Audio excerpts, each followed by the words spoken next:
Kuna baadhi ya wamama, sio wamama wote. Mama zetu nyinyi ni wazuri, tunawapenda, tunawaheshimu kwa sababu nyinyi ndio mliotuleta. Lakini kuna baadhi yenu wanazingua, wananyanyasa watoto wao kwa kupitia hii kauli kwamba mimi nilikuweka miezi 9 tumboni. Kwa hiyo usipofanya hichi kitu ninachokuagiza, labda si mama yako niliyokuzaa. Usipoachana na huyo mume wako au mke wako, mimi sitaki kuishi naye. Na kama sio mama yako, nimekuweka miezi 9 tumboni, usimwache. Lakini kama ni mama yako, nataka uachane naye leo.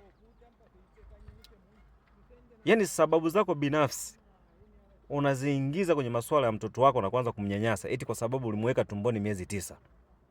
Jamani, hii sio haki. Sio haki kabisa.